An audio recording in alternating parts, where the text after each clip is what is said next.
அனைவருக்கும் வணக்கம். சாகித்ய அகாடமி பரிசு பெற்ற நூல்களுடைய ஷார்ட்கட்ஸ் பற்றி பார்க்கணும். 1968 வெள்ளை பறவை. இது வந்து சீனிவாச ராகவன். சீனி வந்து வெள்ளையாடுறது வச்சுக்கோங்க. 1978 புதுக்கவிதையின் தோற்றம் வளர்ச்சியும் வள்ளிக்கண்ணன். சரிங்களா? அதாவது கண்ணில் வழியெடுக்கும் அளவுக்கு முயற்சி செய்தோம்னா புதுக்கவிதை வரும். எழுதி முயற்சி பண்ணா கவிதை வரும் அப்படின்னு வச்சுக்கோங்க. மணிக்கொடி காலம் ராமையா. சரிங்களா? தந்திரமே நிறைய படங்கள்ல கொடியவனா தான் நடிச்சிருப்பாரு. அதை ஞாபகம் வச்சுக்கோங்க. அது வந்து ஒரு கிராமத்தின் நதி சிற்பி பாலசுப்ரமணியம். இப்போ வந்து ஒரு கிராமத்து நதியே இருந்து எடுத்த நீரில் பால் சாப்பிடார் அப்படிங்கிற மாதிரி ஞாபகத்தில் வச்சுக்கோங்க.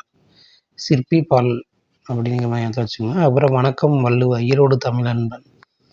ஈரோடு தமிழன்பன் வந்து தமிழர்கள் அன்பாக வணக்கம் சொல்லுவது வள்ளுவர் காலத்திலிருந்தே உண்டு. அந்த மாதிரி ஞாபகத்தில் வச்சுக்கோங்க. அது ஒரு ஆகாயத்துக்கு அடுத்த வீடு மேத்தான். மெத்து வீடுன்னு கேள்விப்பட்டிருப்பீங்க. மெத்து வீடு வந்து எப்படின்னா ரொம்ப மெத்துனா எப்படின்னா தரைத்தளம் இல்லை, முதல் தளம் 2ஆம் தளம் அப்படி போகும். சரிங்களா? ஆகாயத்துக்கு அடுத்து வந்து உயரமானது வந்து மெத்து வீடு தான். நிறைய குழந்தைகளுக்கு நமக்கே அப்படி தான். நம்ம வீடு அதுக்கப்புறம் உயரமானதுன்னா நமக்கு நம்ம வீடு தான் தெரியும். அந்த மாதிரி. அதுக்கப்புறம் வந்து கையொப்பம் புவியரசு. சரிங்களா? புவிக்கு அரசராக இருந்தாலும் வந்து கையொப்பம் வந்து அந்த கையொப்பம் கிட்ட தான் எதுவும் வந்து எந்த ஒரு டாக்குமெண்ட்டும் வந்து வேலிட் ஆகும். புவியரசு அப்படின்னு வச்சுக்கோங்க.